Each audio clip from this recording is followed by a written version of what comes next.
Decir que dende Ourense en Común estamos contentas e satisfeitas polo fallo da sentencia porque creemos que xa está ben, non? Un poquinho desta política de persoal de colocar amigos, de amizades e de colocar por interese político a xente en postos estratégicos da xestión municipal, porque esta cuestión e este posto en concreto non é calquera cousa, non é baladí, é un posto estratégico, é o xefe de persoal, é a persoa que logo decidirá ou será unha parte moi importante nos seguintes concursos de provisión de postos que haxa no Concello. Entendo un posto estratégico. Creemos que aquí hai basicamente agora, neste momento, xa que temos unha sentencia que o di claro, temos que dirimir responsabilidades políticas. A primeira delas, a da concelleira de persoal Flora Moure e por extensión do alcalde.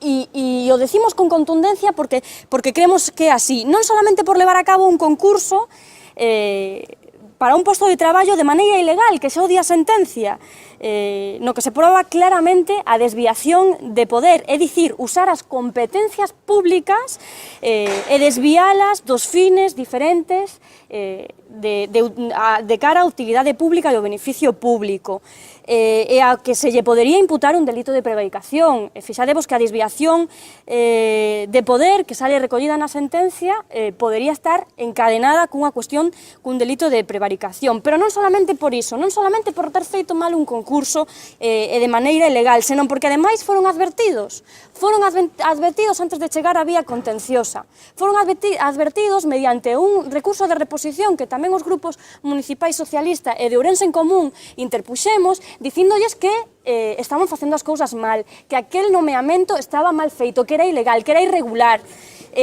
especificándolle o recurso de reposición está tan ben fundamentado como a demanda. Todas as cuestións que logo foron a demanda estaban xa no recurso de reposición e fixeron caso omiso.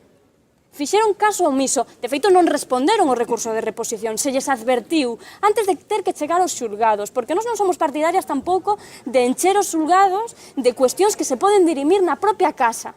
E na propia casa hai unha maneira que é o recurso de reposición ao que lle fixeron caso omiso. Entón, polo tanto, como se lles advertiu, como fixeron mal se lles advertiu, creemos que aquí hai unha responsabilidade política que dirimir, a de Flora Moure primeiro e ao do alcalde despois, por extensión. Pero creo que, ademais, é importante que digamos que isto comezou no verán de 2016 e que continuou ata día de hoxe. Que este home, Francisco Javier Rodríguez Novoa, foi nomeado nun posto a dedo, ad hoc, que lle fixeron para él, e que, ademais, neste tempo non tivo ningún problema, ningunha vergonza en facer todo tipo de labor cuestionable. Quero que decir que neste tempo este home sacou adiante unha oferta pública de emprego a do 2013-2014 cunha fiscalización en contra do interventor, con informes en contra do interventor. Quero decir que neste tempo a RPT, a Relación de Postos de Traballo, acaba de saír cunha fiscalización en contra do interventor, cun informe grande, extenso, de reparo. Quero decir que este home quiso sacar adiante un regulamento de provisión de postos, que significaba normalizar esta política de persoal, quiso sacar adiante e gracias ao voto en contra da oposición, conseguimos frenar que isto se normalizara, que esta provisión de postos de traballo irregular se normalizara.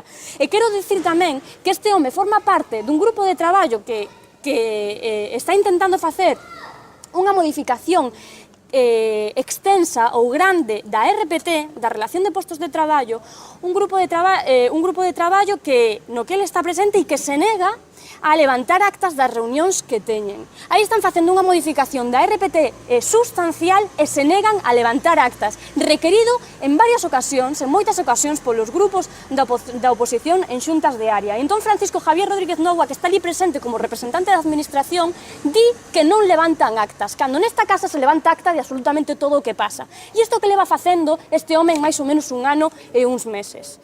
Entón, non solamente o concurso foi irregular, que tedes todas as sentencias, xa hoxe saiu, xa vos fixeche eco dende o día de onte, e non a vou a reiterar, senón que ademais a súa labor é máis que cuestionable, pasando por encima da autoridade do propio interventor. Entón, creemos que é moi grave, que aquí haberá que estudiar cuáles son os seguintes pasos a dar e que hai unha responsabilidade política grandísima. O sea, Pides a dimisión do alcalde da concelleira? Sí, dende logo. Entendo. Sí, totalmente. Da Concelleira de Persoal e por extensión do alcalde, non solamente por saber que estaban facendo un concurso mal, non solamente por facelo, senón porque se lles advertiu que estaban facendo mal antes de chegar a vía contenciosa.